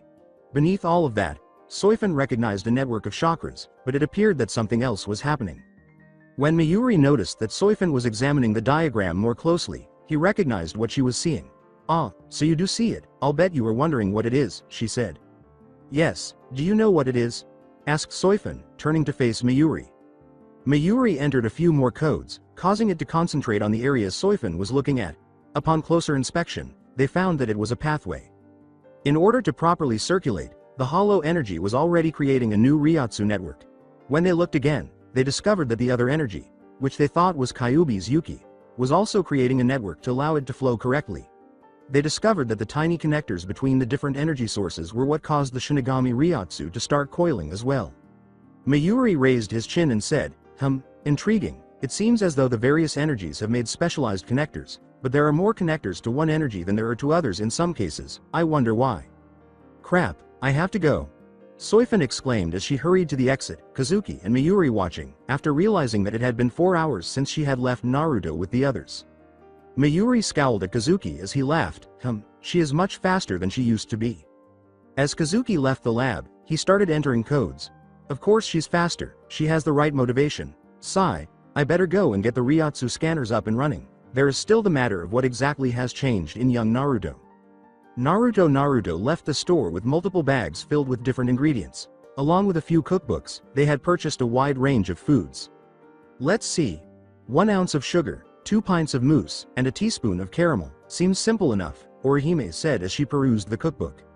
Nana offered to help with groceries, and they accepted almost immediately, especially considering how much food they purchased, as they continued to walk in the direction of Soifun's house. Naruto noticed that the majority of the people there were staring at him strangely. Unlike back home, there were more curious looks than hateful ones. Not surprising, considering his new shape. He was clearly different from everyone else in this place. After carrying multiple shopping bags, they eventually made it to Soifun's apartment. Naruto laid the groceries on the kitchen floor and slowly opened the apartment door. With Ichigo's advice, Orihime promptly started preparing the meal, for once adhering to the cooking instructions. After a few minutes of everyone arranging themselves, the door opened and Soifun entered. "Ka-chan!" exclaimed Naruto as he rushed over to embrace her leg. "How was your day, Ka-chan?" he asked. As she lifted Naruto, Soifun chuckled softly and said, "Hello Naruto, my day was good, and how about yours?" A woman hurried around the corner and ran towards Soifun, panting, as Naruto grinned and said, "It was good, oh wait." He then turned to face the kitchen and said, "Nana, my Ka-chan is here." "Hello, my name is Nana Shibata. I was told my son, Yuichi Shibata is in the Seirei at the moment. Please, I request to be allowed to go to the Seirei and see him. I have been searching for him for months on end. Please, I will do anything if it means I can see my son." Soifun reached out her hand to the distraught woman. Okay, calm down. Look, I can take you to visit him later tonight. He is still being looked over by the 4th Division. He spent a little too much time near Seki Rock, and lost a considerable amount of his Ryotsu. He should be fine, but until he has fully healed, he needs to remain in the 4th Division chambers. He will be fine, I promise. Sighing and trying to relax, Nana sat down and nodded her head slowly. It would take some time for her to see her son, but the wait would be worthwhile. "Lunch is ready," Orihime said as she left the kitchen, carrying a tray with a number of dishes on it. Shredded walnuts, grilled fish, meatloaf, and seasoned acorns. For dessert, she also produced a plate of cinnamon rolls. As soon as Soifun put the meatloaf on his plate, Naruto snatched it up and devoured it. They all sat and enjoyed the food that Orihime had prepared, which was surprisingly delicious in contrast to her typical fare. When Orihime struck his hand with the spoon, Ichigo nearly asked for more. "Ow, Orihime, what was that for?" Ichigo said. After glaring at him, Orihime said, "Wait until everyone has had their share before you take seconds." Ichigo averted his gaze with his typical expression, but he was unaware that Orihime was flushed as she completed her task. With a sigh of satisfaction, Soifin clapped her hands together and said, "All right, then. Come on, Nana, Naruto, let's get going. Kushina, try not to ruin the place." Kushina waved her hand nervously and scratched the back of her head, saying, "Oh, don't worry, the place will be just as good as the way you left it." "I expect it to." "All right then," Soifin grinned, picking up Naruto and holding onto Nana's shoulder. "See you all later," she said, disappearing in a shunpo, oblivious to Kushina's smile as she departed. Mayuri's lab. Mayuri was preparing the table while he set up the last scanner. He transformed the space into a single, enormous Ryotsu scanner by clearing out everything in it. It would go through each and every iota of Ryotsu in a particular object. Finally, now, time to test it out. Mayuri laughed as he looked over his work, taking out his Zanpakuto 2 and setting it on the spot where you would be scanning Naruto's body. He walked out of the room and behind the viewing window after making sure his own Ryotsu was no longer present and setting it in perfect accord. As he started giving orders to his researchers, he entered a number of codes. Nemu, prepare the Ryotsu scanners. Rin, turn on the Ryotsu filtering scanners. Hyosu, check the data for any shifts in Ryotsu fluctuation. Akon, help Rin. Let the test begin, he said, pressing a single button as he typed in the final bits of information, triggering the scanners to come to life. A number of Ryotsu lasers crossed a Shisogi Jizo and started scanning each of the Ryotsu particles that comprised its structure. While looking over the data that was coming in from the scanners, Hyosu said, "Taicho, the scanners are fluctuating normally. There appears to be no change in Zanpakuto 2 structure." "Excellent, now, on to phase 2. Mayuri grinned and flicked a few switches before pulling down a lever that charged a certain amount of Ryotsu into the sword and activated a second set of scanners. A purple miasma encircled the glowing Zanpakuto 2, and the blade started to change shape until it was entirely transformed into Mayuri's Shikai. Rin reviewed the information that was displayed on his monitor. The activation of Mayuri. Taicho's Shikai has proven successful. The Ryotsu is fluctuating into separate parts forming the severing Ryotsu, and the light miasma. The Zanpakuto 2 has also changed Ryotsu density. Excellent, now for the final touch. Mayuri flicked a few switches, opening a tiny porthole, and her smirk grew beyond proportion. With his hand inside, he pressed quick codes and flicked a few switches. "Bankai," he said as several dozen needles sprang out of the porthole side and into his arm. As it changed and expanded, the Zanpakuto 2 appeared to burst with spiritual pressure. Several dozen more scanners were visible as the walls swiftly opened. Thanks to a number of unique filter vents, the purple miasma started to clear, exposing Kanjiki Ashisogi Jizo, Mayuri's Bankai. Nemu turned to Mayuri and said, "Mayuri. Sama, Bankai levels are at norm. Neural pathways are shifting accordingly. Poison emitted by your Bankai is precise and properly charged. Bankai levels are increasing as Ryotsu is applied and absorbed." With a sigh of satisfaction, Mayuri said, "Ah, finally, the scanner is up and running." He moved his arm and flicked back a few switches, letting the needles return to their portholes. Pulling his arm out of the porthole, he let it close completely, cracking his wrist and arm bones. Turning to face the researchers, Mayuri said, "Test run, success." In the meantime, in front of the 4th Division, Soifin showed up with Nana, who was twitching terribly, and Naruto. Nana was released by Soifin, who said, "Check up with the woman at the front desk, she should know." "Thank you, Shinigami." "Sama." Nana nodded and bowed quickly. Soifin laughed and put her hand on Nana's shoulder. "Just call me Soifin." As Nana turned around and ran up the stairs to the 4th Division desk, she grinned and said, "Thank you, Soifin." Soifin then adjusted her hold on Naruto and said, "Come on sweetie, let's get going." They disappeared in another shunpo and emerged directly in front of Mayuri's lab. "This way Soifin Taicho." As Naruto glanced around, the lab doors opened, revealing Mayuri's Fuku Taicho and artificial daughter Nemu Kuretsuchi. The lab made him think of the hospital rooms where he was constantly harmed by cruel people. Unconsciously, he whimpered and tightened his hold on Soifin, which made her pull him a little closer. They saw the dozens of specimen vials of different sizes as they kept moving through the lab. There were hollows in some of them and Shinigami he had studied in others. Others, apparently saved for special circumstances, were just left alone. "This is the laboratory where Naruto's Ryotsu composition will be scanned. Mayuri. Sama has requested that neither of you touch anything, as the instruments are incredibly sensitive." Nemu paused in front of a door and turned to face Naruto and Soifin. Both of them nodded as Nemu opened the laboratory's doors. When they entered, Mayuri was tinkering with the scanning devices. He turned and said, "Oh, Soifin, and her little one, I'm glad you could come so quickly. Now, I have to ask Naruto to undress and put on that outfit right there. Pointing to a plain black jumpsuit that appeared to be uncomfortable, he said, it allows his body to be properly covered, and for his Ryotsu to not be deterred in any manner. This will make scanning his body's Ryotsu composition much easier. Looking at his mother, Naruto asked, Ka-chan, is it safe?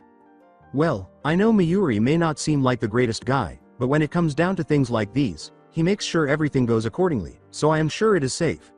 Glancing up at Miyuri, Soifun knelt down to Naruto's height and said, but just to be safe, I believe I should step in first.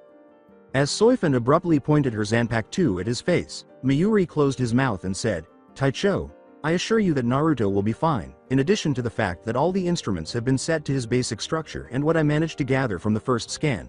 It will take me a bit of time to readjust them so. I said, I am stepping in first, understand?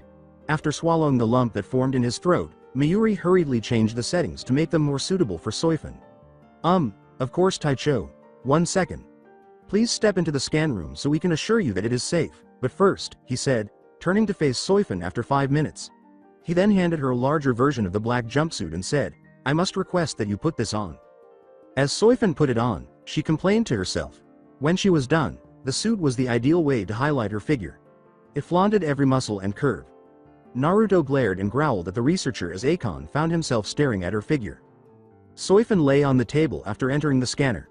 As Miyuri started yelling commands at the other researchers, the Ryotsu scanners came to life. 10 minutes later, the procedure was finished, and Soifun left the scan room. So, are you now certain that the machine is safe? Asked Miyuri, with a smug expression on his face. Soifun looked at Miyuri and said, don't blame a mother for keeping her child safe. She knelt beside Naruto and said, okay, Naruto. I want you to remain calm while Miyuri examines your body. This is just a checkup to make sure that everything has gone okay with you after the transformation. Naruto stopped and said, sorry Ka-chan, I was never allowed to bathe at the orphanage, and I don't get running water in my apartment. Don't worry, that is going to change when this is over, okay? Soifun said, letting out a sigh and giving him a head pat. Naruto grinned and nodded, saying, okay. He then put on the remaining jumpsuit pieces and started to wriggle uneasily as he entered the scanner. He stood up and lay down on the table. As he engaged multiple pylons, turned off multiple switches, and turned on the first set of scanners, Miyuri gave orders to everyone. Data was sent straight to the control room as the scanners came to life and hovered over Naruto. The scanners are picking up 4 energy sets, and the data tracker I am using is not enough to filter through all of it.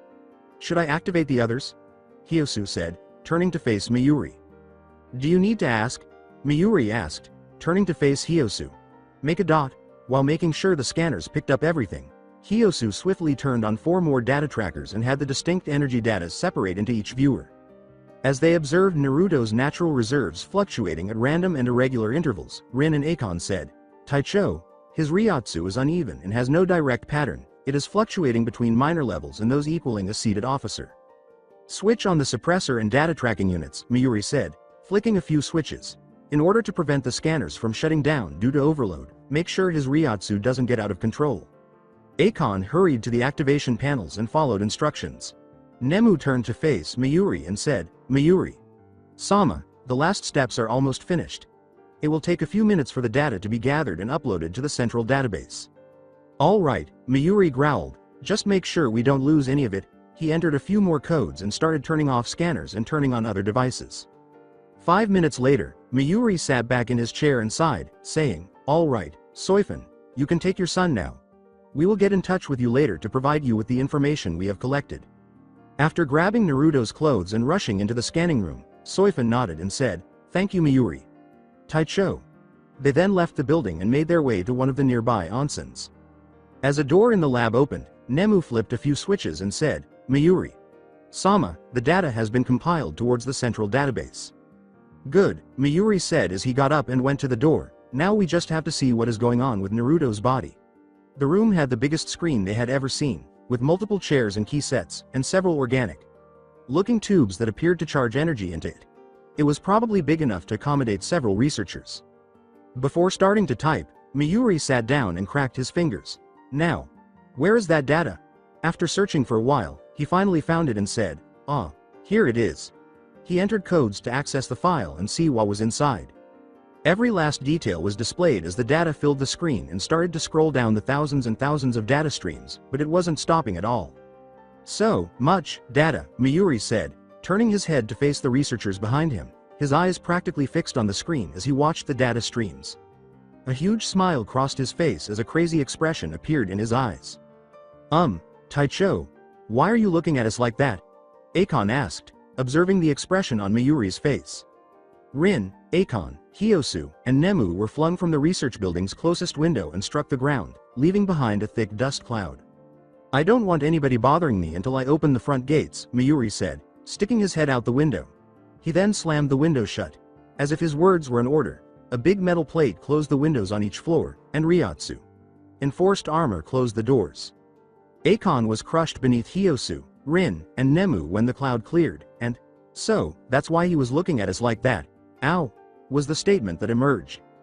The most well-known onsen in the northern Seirei, judging by the volume of patrons entering and leaving, was marked with the large sign that read, Healthland, when Soifun and Naruto approached it.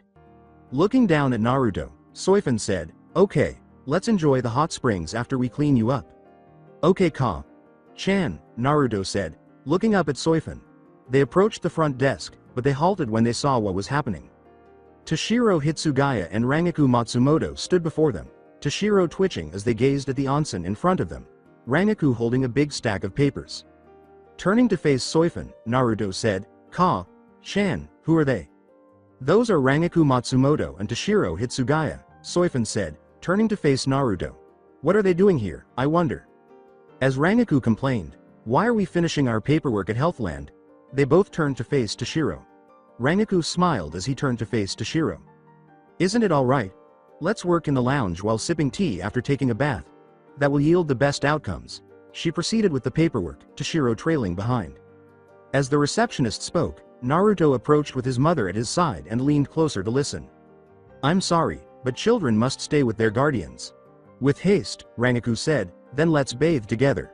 As soon as he started to twitch, Toshiro turned to face Soifun and said, Chan. She glanced at Naruto and asked, why doesn't he want to bathe with his mommy? Soifun's eyes widened as she glanced at Naruto, then turned to Rangaku and Toshiro, and without responding to Naruto's question, she couldn't help but laugh, saying, they do look like a mother and child. After turning back to Rangaku and Toshiro, Naruto saw something strange and proceeded to stand in front of Rangaku.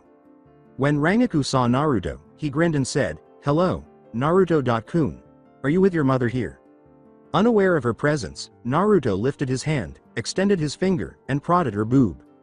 After seeing everything, Soifun was ready to chastise her son when he called out to her, Chan, what are these? She stopped dead in her tracks and nearly slapped herself in the face after saying, they're squishy. When Naruto turned to face Toshiro, she went to retrieve him, saying, he is only 6 years old, of course he wouldn't know what they are. Rangaku nearly collapsed with laughter as Toshiro instantly turned red. Hey, do you want to touch them? She is your mommy. Pointing to Rangaku, Toshiro said, she is not my Chan. Everyone who watched laughed that the prodigy captain was behaving like a child when he finally yelled and waved his arms in the air in a very childlike manner. As she held up one of her breasts tenderly, Rangaku giggled and said, oh, there is nothing to be embarrassed about Chan. You can touch mommy's breasts. As the Taicho of Squad 10 tried to hide in his shell and mimic a turtle, he blushed more than a tomato, and the audience erupted in laughter.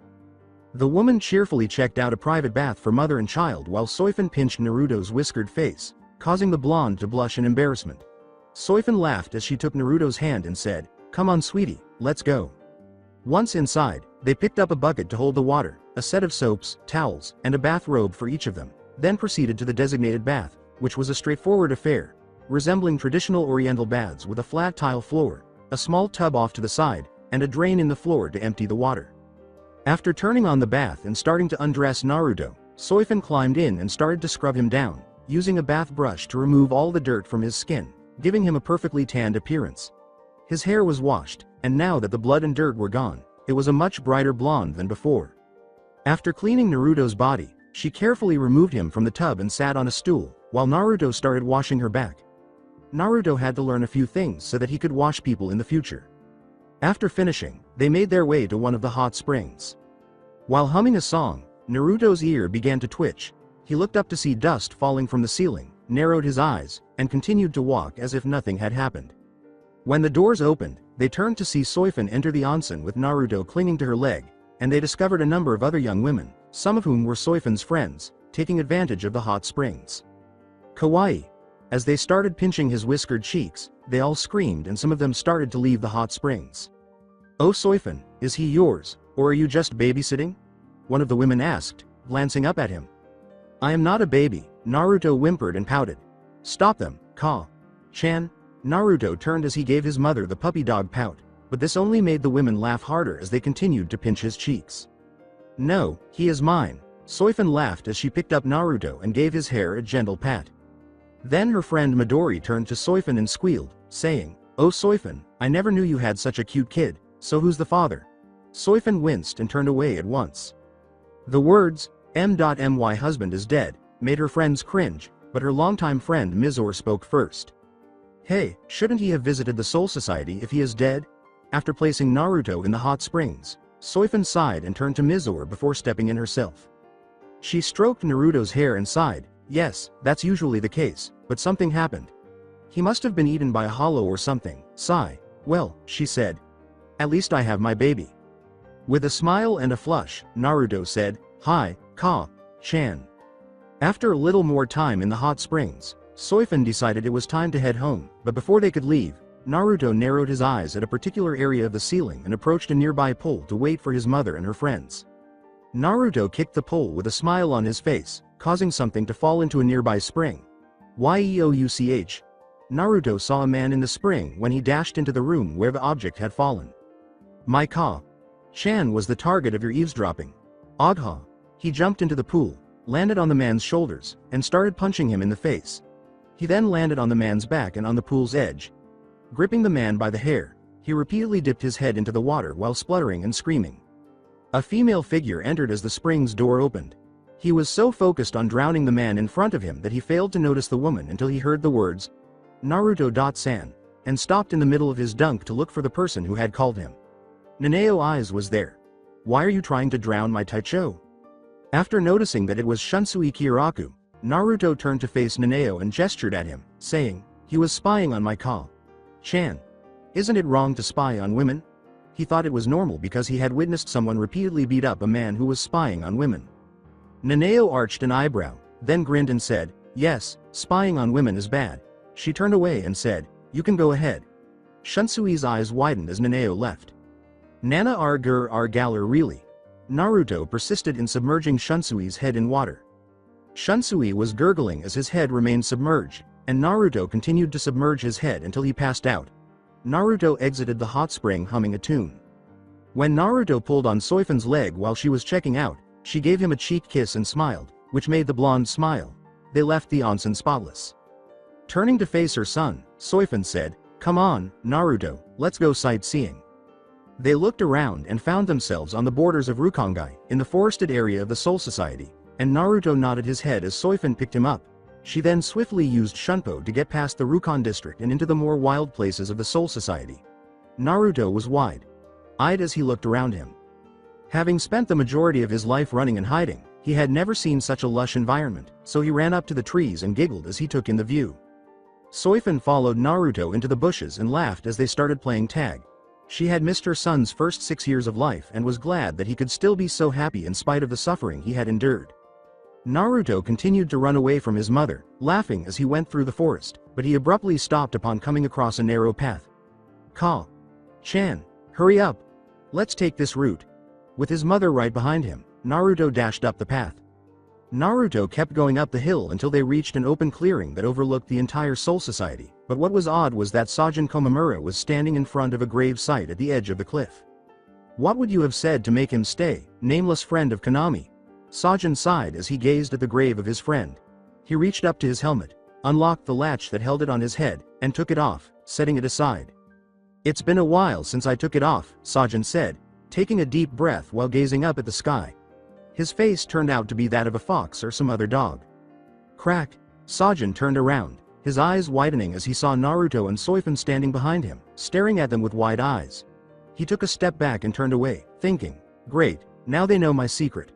Sajin closed his eyes, waiting for the derision he had always received when his face was exposed. When Sajin's eyes opened and he looked down, he saw Naruto standing in front of him, grinning and pointing at him. Fluffy, Sajin knelt down to Naruto's level and asked in a tremulous voice. He pointed to his form and said, "You don't hate me for this." Naruto shook his head. "No, why would I despise you because of your appearance?" The captain purred in response to Naruto's reach up and scratch behind Sajin's ear. "I have to agree. Plus, you look cute like that," Soifin said with a smile. How could someone dislike something so adorable? As he got up, Sajin laughed and said, "Thank you for not hating me." "Why would we hate something so fluffy?" asked Naruto, laughing. "You would be adored by Oba-san." "Who is Oba-san?" Soifin asked, glancing at Naruto. Naruto raised his gaze to Soifin. "She was the matron lady with the pink hair. She's kind, but her big sister is cruel. She would constantly try to protect me." "But why didn't she try to adopt you if she always tried to watch out for you?" Soifin asked, raising an eyebrow. Naruto's eyes grew sad as he looked down. She had a fairly good idea of who the big sister was, so Soifin narrowed her eyes and said, "She wanted to adopt me, but said there were some complications, that her sister would not allow it." Observing Soifin's face, Sajin said, "Soifin, what's wrong?" Taicho said, emerging from her reverie with a trembling laugh. "I guess I will have to thank Oba-san for keeping you safe," she said, lowering herself to Naruto's level. "I'm okay, Sajin." "Thank you, Ka-chan, come on." Naruto grinned and took Sajin's hand. "Want to join us for some playtime?" Sajin turned to face Soifin, who shrugged her shoulders and laughed softly. Soifin grinned at the big captain and said, "Why not? Plus, there are some things I need to talk to Sajin about anyhow. Come on, you don't want to let Naruto down, do you?" "Of course," said Sajin, grinning and laughing heartily, and the three of them started playing tag on the hill. Naruto would run between Sajin's legs and yell for Sajin to catch him when Sajin was it, but he would fall over while attempting to nab the blonde. Naruto jumped on top of Sajin and laughed while continuing to tickle the giant captain. As the two played, Soifin couldn't help but laugh. If she had any second thoughts about her choice, she had none now. That evening, after carrying Naruto to Soifin's house because Soifin was too exhausted to carry him and Naruto was sound asleep, Sajin cautiously entered the apartment with Soifin at his heels, placed Naruto on the couch, and sat on the floor because he wasn't sure the little chairs could hold his weight. With a sigh of relief, Soifin sat down in a chair next to him and said, "Man, what a day, thanks for the help, Komamura Taicho." As she reclined in the chair, Soifin chuckled softly as Sajin waved his hand and said, "It was no big deal, and please call me Sajin." She leaned forward and inhaled deeply before saying, "Okay, Sajin. I was serious when I said I needed to talk to you on some things." "What do you want to talk to me about, Soifin?" Sajin leaned forward from his seat. Soifin said to Naruto, "My son spent the first 6 years of his life alone, despite the fact that his Kyufu, Jiraiya of the Densetsu no Sanin, should have been raising him." He turned to Sajin and said, "If I die, Naruto will have nobody, he will be alone again, and will be put with somebody who might not even like him. I don't want that to happen." "What are you getting at, Soifin?" Sajin asked, raising an eyebrow. "You know what it's like to be hated, scorned. You can relate to my son, can't you?" she said, letting out a sigh as she stroked Naruto's hair. "That's why I'm asking you, should I ever die, to be my son's guardian," Sajin said, nodding his head and turning away. "Soifin, you want me to raise your son? Should you die?" Sajin said, jerking his head to face Soifin. Her confirmation nodded, "Yes, I want you to be my son's Kyufu. Jiraiya lost all rights to be my son's Kyufu when he left him on his own for the first 6 years of his life. Besides, I don't want my son taking after his habits, and I doubt Jiraiya would know how to take care of my son, especially with what he had to go through." She breathed a sigh of relief. "As far as I can tell, you are the best option for this task. So I ask you, Sajin, will you do it?" Sajin looked down. He did not know how to raise a child, but he did not want Naruto to be left alone in the event that Soifin died. He had always had to rely on his own means. He had been an orphan while he was living, and even the other souls despised him when he passed away. However, she made a valid point. Both he and Naruto had been ridiculed throughout their lives. The blonde would only make sense to him. He sighed and grinned as he said, "Very well, I accept the honor of being Naruto's Kyufu, should you ever meet an untimely death," looking up at Soifin. "Thank you, Sajin." Soifin grinned and got up, saying, "Come by the second division tomorrow so we can sign some papers to make it official." Sajin stood and bowed as he approached the door, nodding his head and saying, "Of course, I will be there later tomorrow." He crouched beneath the door and stepped out, softly shutting it behind him. Since she was unlikely to get Naruto in bed anyhow, Soifun grinned as she went to get a blanket from her room. She opened the door and started to enter to get what she needed, but she stopped when she noticed the state of the room. On her bed, Kushina had 5 bowls of ramen, along with 12 empty bowls, 5 enormous bottles of sake, and a pair of her pajamas that didn't fit her very well. As he drank another bottle of sake and muttered something about Quincy kicking ass, Uryu was smiling and sprawled out on the couch. His glasses were adjusted to cover his forehead, and he was wearing only his underwear. Fortunately, still wearing their clothes, Ichigo and Orihime were sleeping on the floor in each other's arms while holding bottles of sake. Chad was lying on the ground with some blood on the back of his head, probably from blunt trauma. If the blood on the bandaged sword's blunt side was any indication, she figured it was from Ichigo's big Zanpakuto. After finishing her sake, Kushina looked up and smiled, blushing. "Hey Soifun, how's about some sa akai, bur rrpp," she said. Soifun yelled, "Kushina Uzumaki," and started to twitch uncontrollably. Fast forward to 2 months later. In an attempt to throw a party, Kushina had brought in a bunch of sake, which Soifun had learned about the following day. Ichigo, Uryu, and Orihime decided to try some sake after Chad had been sleeping for a short while. This led to Uryu stripping and performing the Kendokan on the kitchen table, while Ichigo started to sway and swing his Zanpakuto at the evil hollows. But Orihime just stumbled as she followed Ichigo around the room, evading his Zanpakuto's blows somehow. After Chad awoke and attempted to defuse the situation, Ichigo believed Chad was a hollow and used the blunt end of his sword to slam him in the back of the head. Orihime later expressed her love for Ichigo and her desire to be with him forever. Ichigo returned the sentiment, and the two had a brief makeout session before passing out on the ground in each other's arms. However, by morning, only Kushina had any recollection of what had transpired. Later that day, Sajin arrived and signed all the paperwork necessary to become Naruto fa Uzumaki, Namikaze's official Kyufu.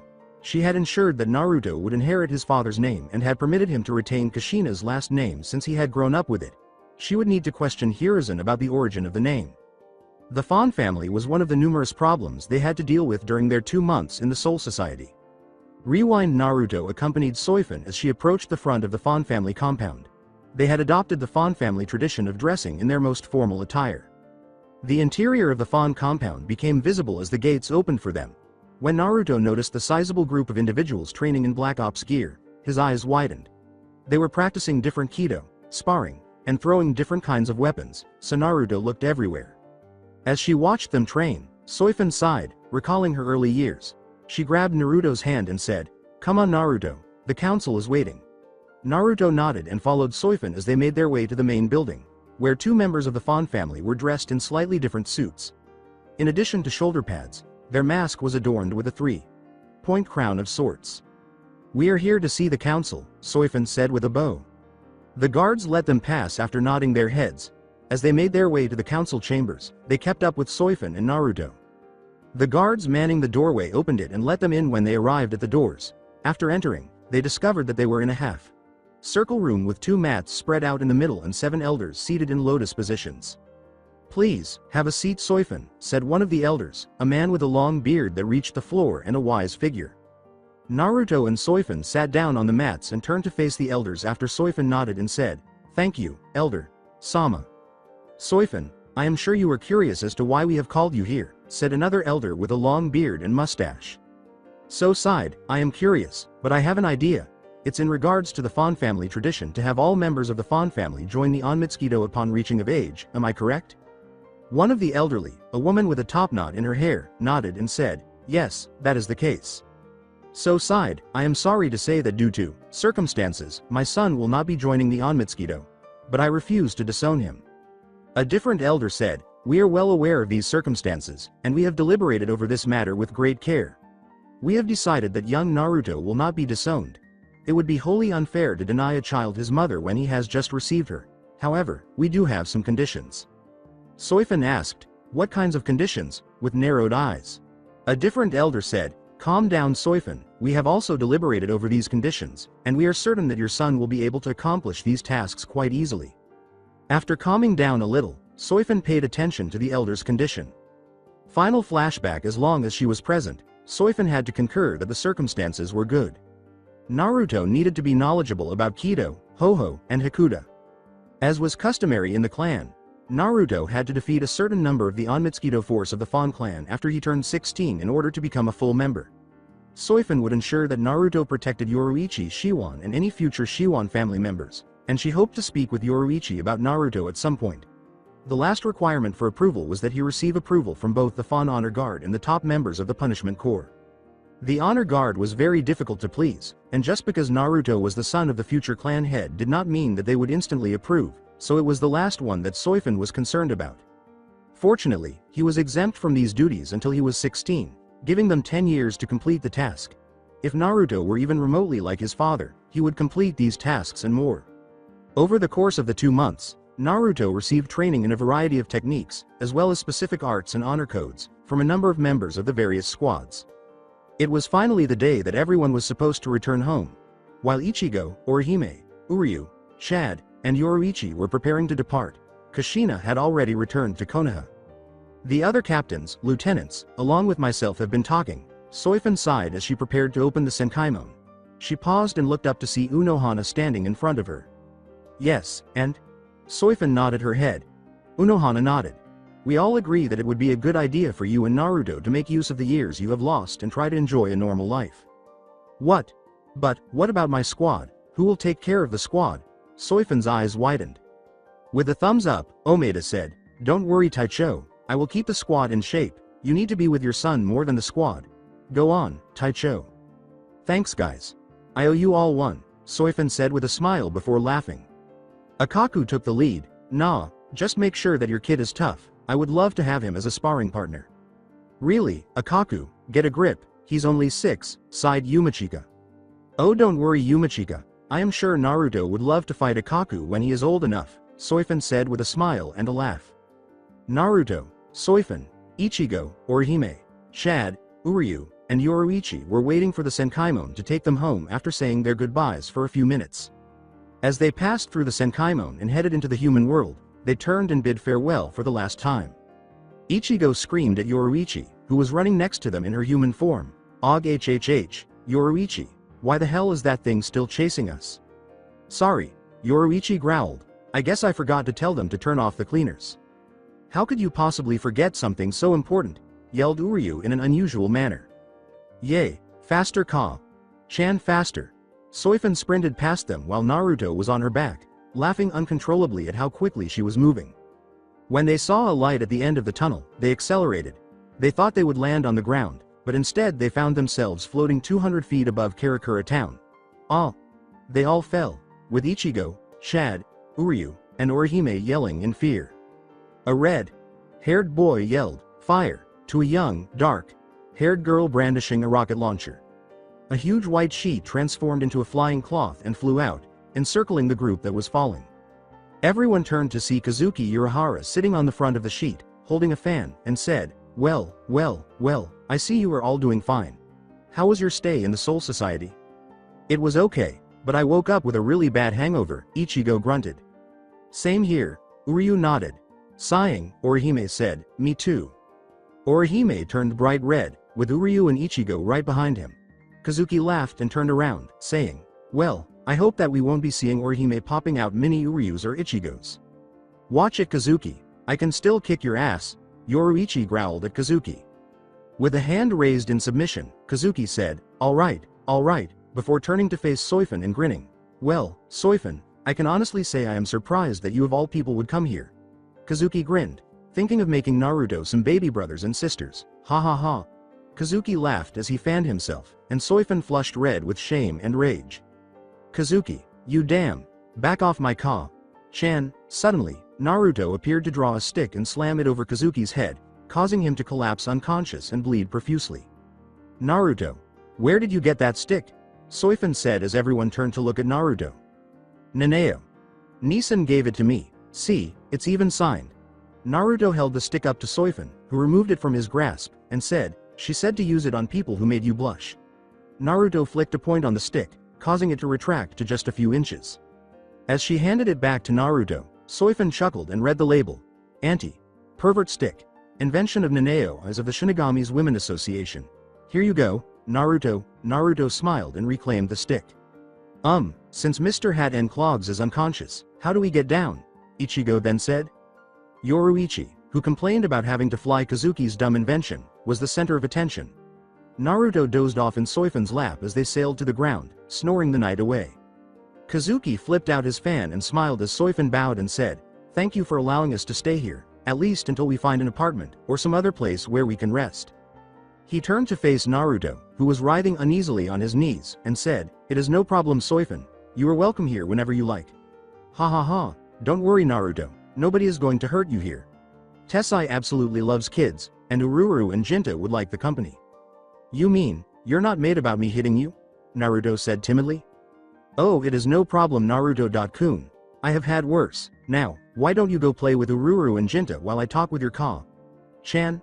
Kazuki smiled as he removed his hat, exposing his head covered in bandages, some of which were red from the blood. "Naruto, it is okay. Go play with them." Naruto nodded his head and hugged Soifan as he narrowed his eyes and reached for his anti-pervert stick. "Okay, Ka-chan," he said, snapping her out of the embrace before sprinting out the doorway and out. He looked at Tessai and asked, "When do you think Miyuri will send the data?" Tessai said, "He is quite spirited, and his Ryotsu is off the charts, speaking of which. When Miyuri stops looking at that data for more than a few seconds, I swear, data is orgasmic to him." Kazuki sighed, resting his hat on his head. Returning to Seirei, Miyuri's lab. "Oh yes, yes, oh I have never felt so alive, oh yes, such beautiful data, more. As soon as they heard Miyuri's groans as he went through the data, everyone who passed the research and development building swiftly changed their course. Returning with Kazuki looked up at Soifan gravely and sighed, "Oh well, he will send us the data eventually. In the meantime, what I am curious about is how Naruto got in that condition to begin with. Perhaps you can enlighten us on that issue, Soifan?" he asked. Soifan breathed a sigh of relief. "When Aizen nearly killed me, Naruto went into a feral state, releasing 5 taels worth of the Kyuubi's chakra. He changed into what my squad describes as an abomination more terrifying than any hollow, with a bloodthirsty aura that nobody there dared get near.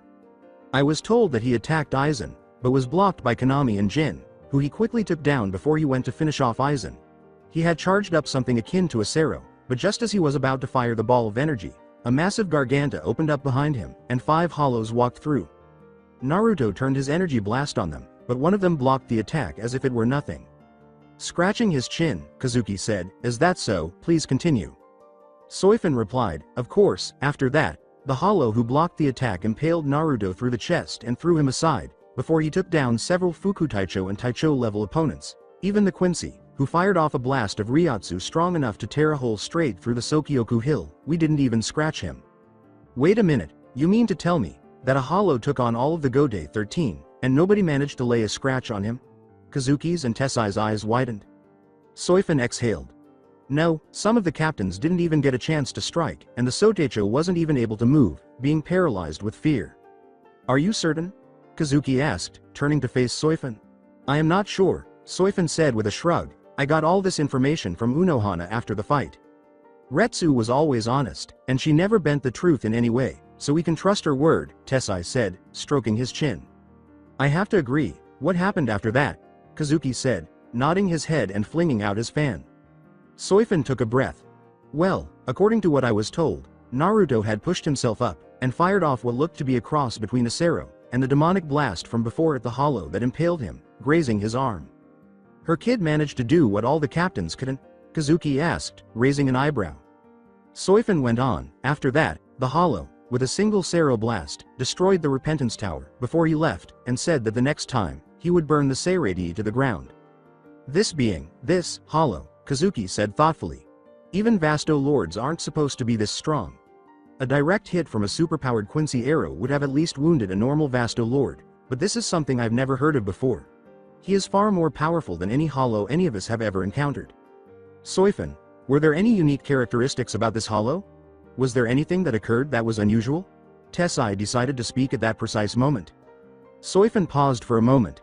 "Actually, yes, Retsu told me that the Quincy yelled out something, and Yamamoto seemed to be utterly terrified of the hollow." "Is that so? Well, if that is the case," Kazuki said, turning to face Soifan, "then we need to come up with a plan of action to deal with this hollow, and soon." Soifan was going to say something. "Come when you can," Kazuki